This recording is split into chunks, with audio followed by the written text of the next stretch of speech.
Honda company earns almost R2 crore every minute. Today, it makes bikes, cars, private jets, and even robots. But surprisingly, all this started with a poor boy who didn't even have a cycle in his childhood.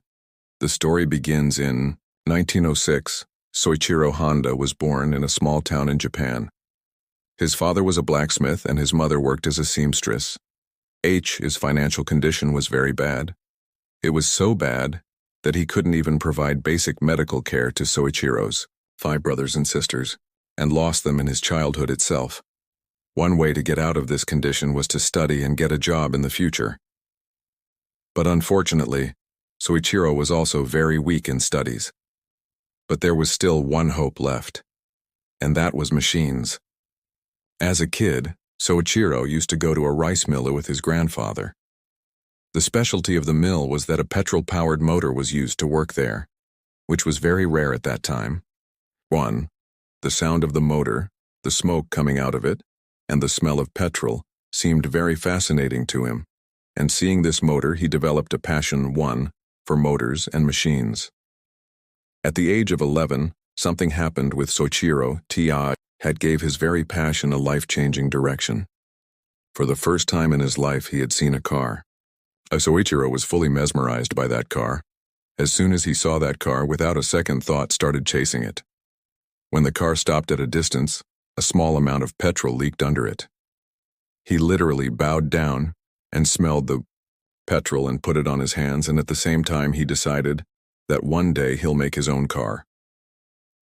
In the year 1922, Soichiro saw an ad in a magazine. There was a garage in Tokyo called Art Shokai which was looking for workers. In those days, repairing cars in a garage, it was a dream job for Soichiro. So without any delay, he applied for the job, and luckily he got hired too. He quit his studies, and just at the age of 14, in search of his destiny, started heading towards the city of Tokyo. Soichiro was very happy. He was finally going to work on things for which he was passionate for years. But the reality was something else. From the very beginning, the owner of Art Shokai assigned Soichiro the task of cleaning and babysitting. Months passed, but he was not even allowed to touch the cars. He was now losing hope. He often thought of leaving the job and going back home, but he only stayed back because after this failure, he didn't have the courage to face his parents. In 1923, where there was a major earthquake in Japan, the Great Kanto earthquake, entire Japan saw massive destruction. But surprisingly, this very earthquake proved to be lucky for Soichiro. After the earthquake, most of the mechanics of Art Shokai returned to their villages to repair their respective homes. Now the garage was only left with Soichiro and one more employee. So finally, the owner had to hire Soichiro for car repairing. Not only was he now learning car repairing, but he also got a chance to drive motorcycles and cars for testing. Everyone was surprised to see Soichiro's work. He soon became the best mechanic there, and he kept getting promoted regularly. Meanwhile, the popularity of motorsports was increasing in Japan. So the owner of Art Shokai asked Soichiro to assemble a racing car. Soichiro took the second-hand engine of the American Curtiss biplane. Using the body of an American car named Mitchell, assembled a racing car. This car was named as Curtiss. In the 1924 Japanese Motor Car Championship, this car participated and got the first position. In this race, Soichiro played the role of an accompanying engineer. This was a special experience for Soichiro. And after this, motorsports became Soichiro's new obsession. But he had no idea that this obsession in the future would prove life-threatening for him. In 1928, Art Shokai decided to open a branch in Soichiro's town of Hamamatsu, and on a partnership basis, made Soichiro the in-charge of this store. The same Soichiro who a few years ago was not even allowed to touch cars. Everyone hoped that Soichiro's shop would become an instant success, but the exact opposite happened. This shop failed miserably. Soichiro was only 21 years old, and no customer wanted to give the responsibility of his car to such a young boy. so customers would just not come to his garage. To stop the garage from closing, Soichiro needed to find a solution as soon as possible. He observed that other garages failed to repair a car many times, or they used to call the car impossible to repair. In such cases, it was only Soichiro who guaranteed to repair those cars, and used to actually repair them too. Because of this, he developed a strong reputation in the market. In the next few years, his shop grew very fast. In 1931, when he turned 25 years old every month, he was earning a profit of 1,000 yen, and he had made a team of 50 people. During this time, Honda not only started assembling race cars again, but also started taking part in racing tournaments.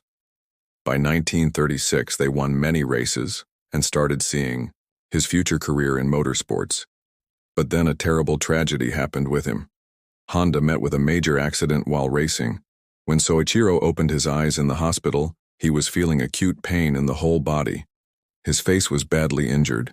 His left shoulder was dislocated and his wrist was fractured.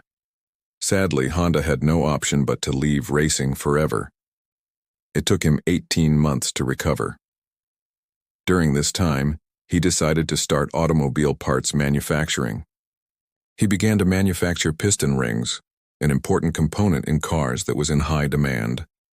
Despite warnings from his family and friends about entering a field he had no experience in, Honda persevered. To keep his factory running when funds were running low, he even sold his wife's jewelry. After multiple failures in making piston rings, Honda realized he lacked sufficient knowledge. At 31, he enrolled as a special student at Hamamatsu High School to study metallurgy. Applying his learnings, he finally succeeded in making acceptable piston rings. By 1937, his company Tokai Seiki was supplying piston rings to Toyota and other companies. He expanded into manufacturing parts for the Navy and built a massive plant. However, during World War II, his plant was bombed by American fighter jets. In 1945, an earthquake completely destroyed his factory. After the war, Honda sold his remaining assets for 4.5 lakh and took a break. During this time, he modified a Japanese army generator and fitted it into bicycles, creating affordable motorcycles. His innovation was a massive success, leading him to establish Honda Technical Research Institute in 1946. Despite challenges, Honda created the Super Cub in 1958, a revolutionary two-wheeler that was affordable and efficient. By the 1960s, Honda became the #1 motorcycle brand in Japan and began exporting globally. Honda faced skepticism when he decided to enter the car market dominated by giants like Toyota and Nissan. In 1963, he launched his first four-wheeler, a pickup truck called T360, but it was a commercial failure. He later succeeded with the N360, a high-mileage, affordable car for Japanese families. During the 1970s, Honda's CVCC engine revolutionized the automobile industry. It was fuel-efficient and met strict pollution standards, helping Honda break into the American car market. The Honda Civic, launched in 1975, became one of the most popular cars globally. Through perseverance and innovation, Honda achieved worldwide recognition, realizing his childhood dream. Soichiro Honda's life story proves that success often stems from embracing and learning from failure.